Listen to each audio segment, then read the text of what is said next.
a living laboratory where scientists from Epcot and the U.S. Department of Agriculture are exploring innovative ways to produce bountiful harvests now and into the future.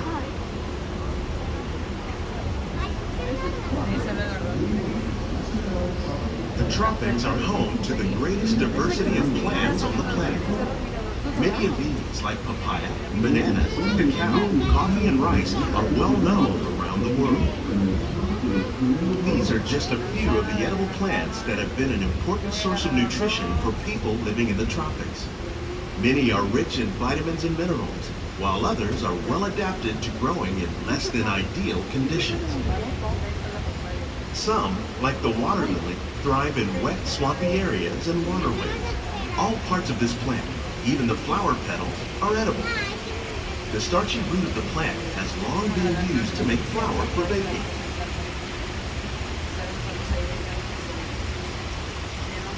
One day, many of these lesser-known tropical plants may be as important as the bananas growing on both sides of the boat.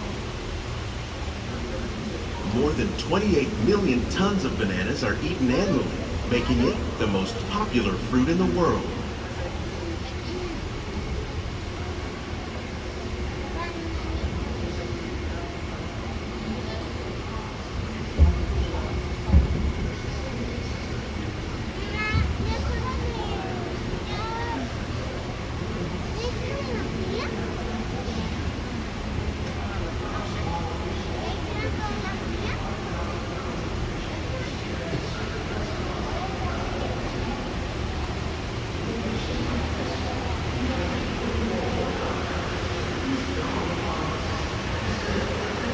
When we mention farming, you probably don't think of fish, but fish farming, or aquaculture, accounts for nearly half of all the seafood consumed globally.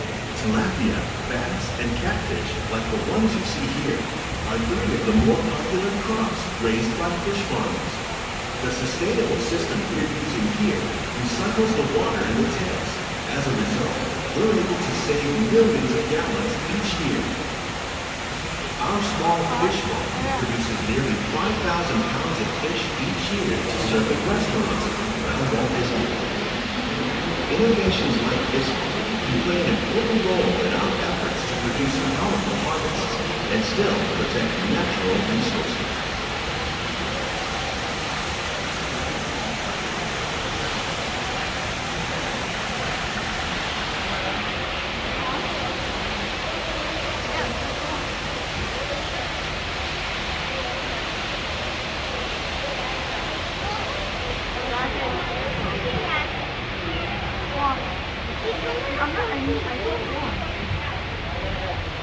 While there are more than 50,000 edible plant species in the world, most of us are only familiar with the handful that make up our everyday diet. The common grains grown here, wheat, maize, sorghum, and millet, plus rice, account for nearly 2/3 of our global food consumption. Learning how to increase yields of these staples is an important goal of research around the world.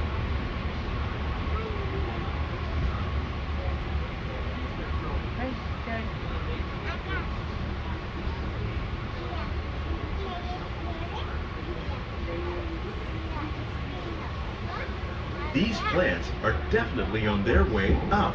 Innovative growing techniques like these increase yields while more efficiently using resources like water, fertilizer, and pesticides. Another innovation at work here is our integrated pest management program.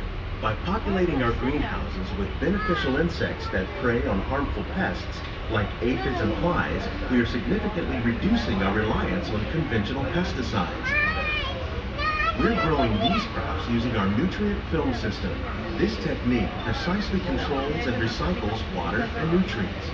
With it, we can produce over 27,000 heads of lettuce a year in this one small area.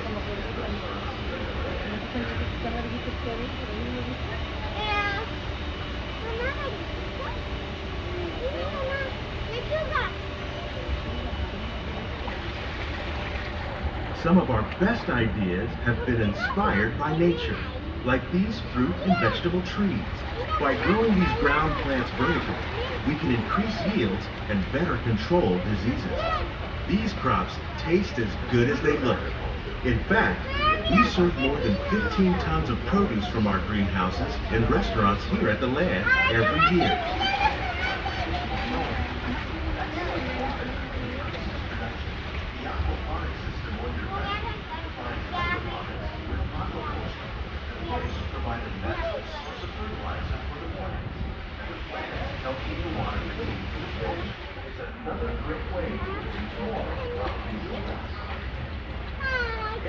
The future of agriculture may include innovative ideas like this vertical growing system.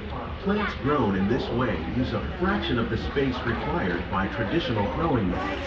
That saves water and increases production. The aquaponics system on your left combines hydroponics with aquaculture. The fish provide a natural source of fertilizer for the plants, and the plants help keep the water clean for the fish. It's another great way to produce more while using less. In our lab, Epcot scientists are working with the U.S. Department of Agriculture on a number of innovative projects. The goal of these efforts is to produce higher yielding and better quality plants.